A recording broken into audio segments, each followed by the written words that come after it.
Hey everybody, this is Driftwood Guitars. Welcome back. I'm Matt. Behind the camera is Chris with his own sound effects, license free. And today we've got our good friend David with us. You might recognize this amp. We took this one. We met him, actually gave this one to us on the way up to Nashville for the NAMM convention, and it's here. And so is David. Everybody say hi to David. Hi everybody. Yeah. So we've had a chance to take this home, and we've messed around with it. We have pissed off the neighbors a fair bit. And yeah, made some good loud noises with it. It's been great having this around the shop, but David has brought us a special treat, something to maybe make the neighbors not as mad at us, right? So tell us a little bit about what this is here. This is called an attenuator. Most of the time with a tube amplifier you plug directly into the speaker cabinet. You should never put effects in there. An attenuator is the only thing that should go in between your amp and the speaker.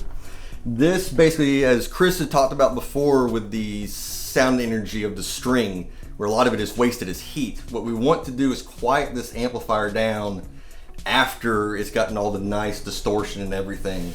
And so now we are actually turning the sound back into heat with resistors inside of here.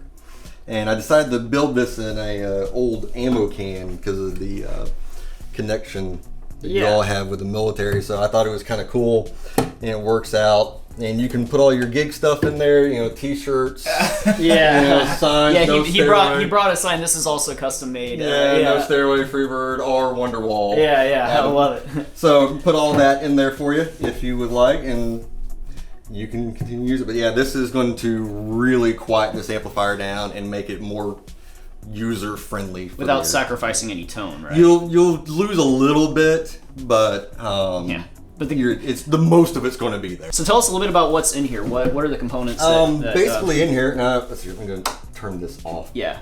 I will actually open it up. Which one goes where? Yeah, I have to say, not that I have a whole lot of experience, but those are the biggest resistors I've ever seen inside here. So I thought that was really cool. I didn't get a chance to really clean up the wiring all too much, but these are 100-watt resistors that you can actually vary the resistance where you move these. Okay. And what this switch is doing is switching between a lot of these, because you want to have the same impedance, the same resistance that the amplifier is seeing the whole entire time, but also send signal to ground, so it's a balancing act of what you're doing with this. Gotcha.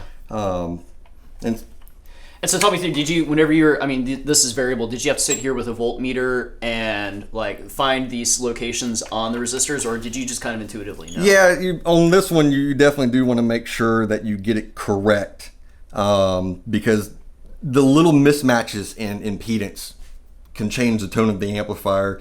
This is a schematic that's fairly well known, but yeah, you do want to be very precise in the placement of those. Okay, cool. So that's everything just on the lid? Yeah, everything's on the lid. This is all you need. Yeah.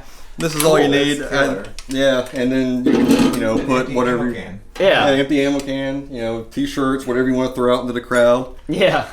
So obviously this amp is no stranger to us, but if you don't mind, just since we're all here, tell us again what this amp is and what your thought process was behind building it, and just give us kind of the rundown of it. This is a clone of famous amplifier builder Ken Fisher, who was the designer of these amplifiers. This is as close as I could get to one of his Expresses.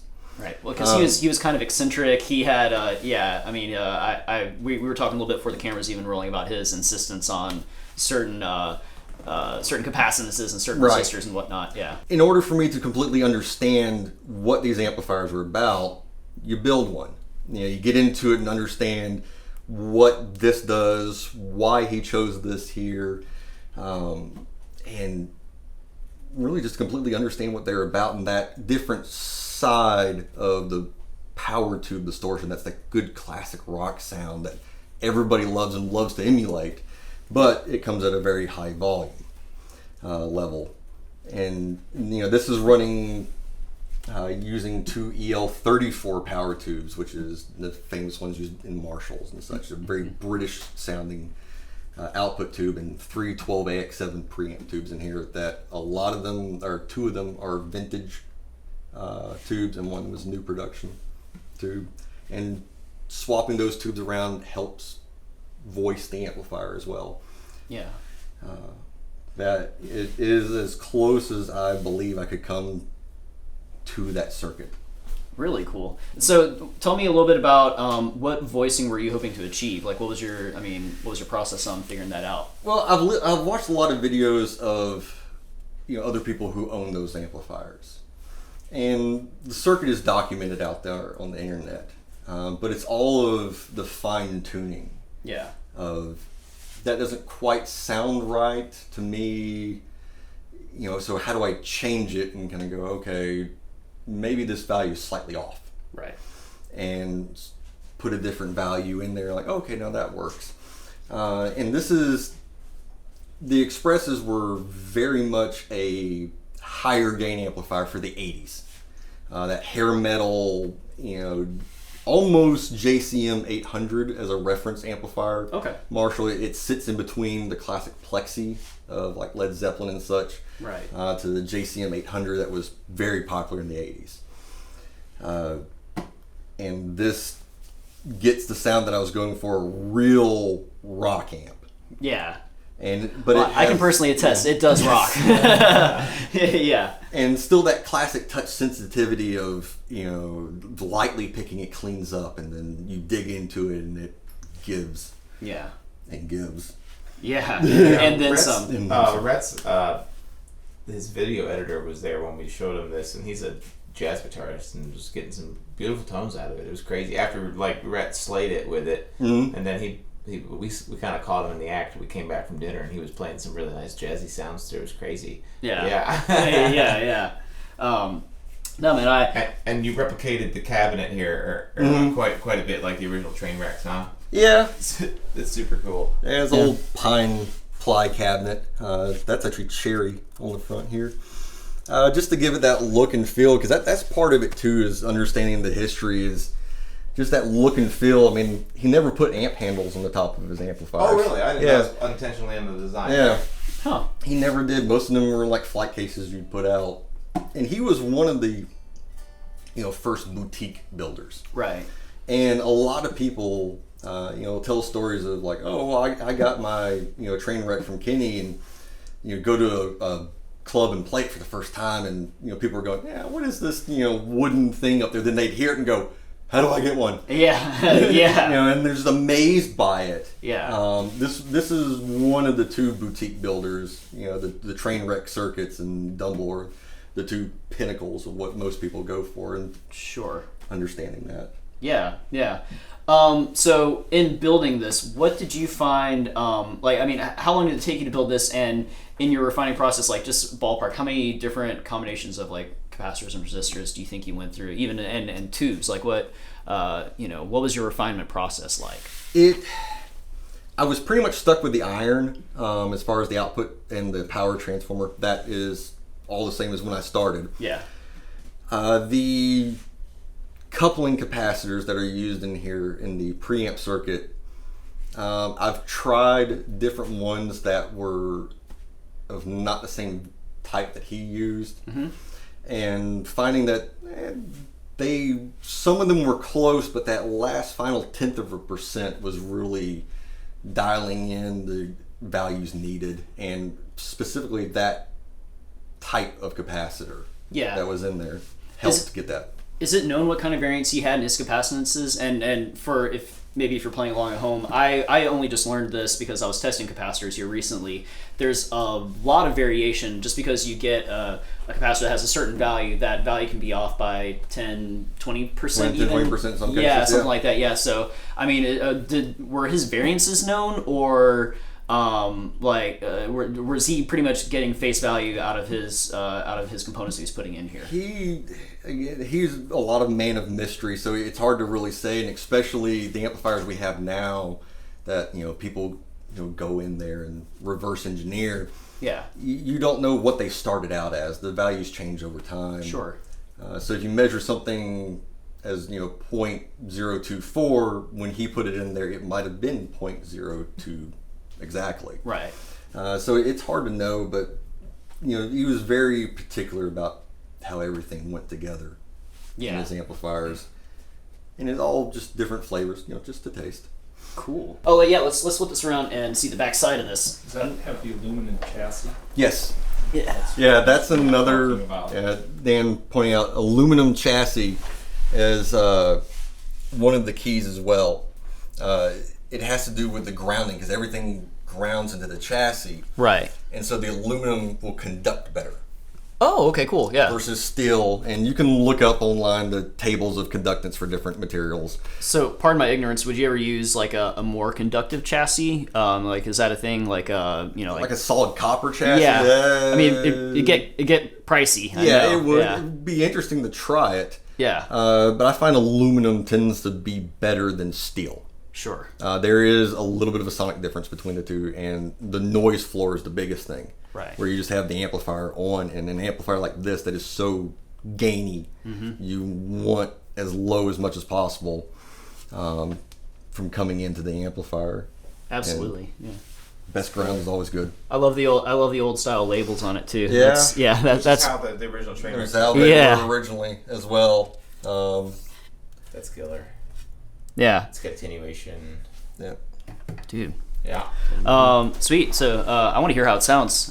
Yeah. You mind if we you would rock through this thing for a minute? Yeah. I'd love to. Cool. We're gonna bring Dan up. Dan's another friend. We're gonna bring him on and let him blast this thing. Rock out. Oh, yeah.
Oh, the feedback on it is so Yeah, good. so Is that wide open? No, that As far as was on the second to lowest attenuator, but that is about as loud as it gets. But what just happened there is one of the famous things this style amplifier is known for. That feedback, it's not like feedback with a microphone in front of a speaker, that real high pitch. It's the Feeds sec- into itself. Yeah, it's the second harmonic coming out. Oh wow. Okay. So it's like tonally relevant. That's why that Yeah. works to get all the swirly harmonics. Yeah, that's the yeah. second harmonic overcoming the root note. Right. It's killer. Why don't you show them a little bit about in practice that attenuator? The attenuator, so if we go lowest setting.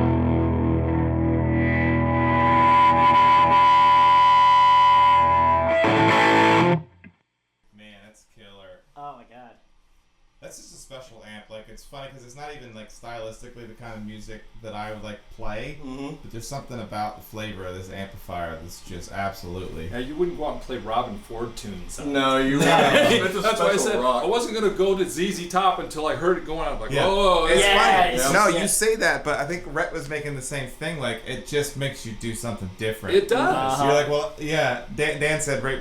Well, I wasn't going to play this way. I said I wasn't, but now I'm going to. Yeah.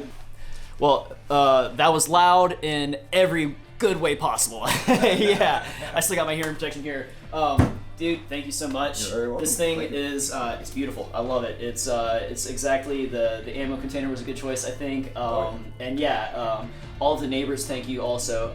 And just to have a hand built attenuator here, that's super cool.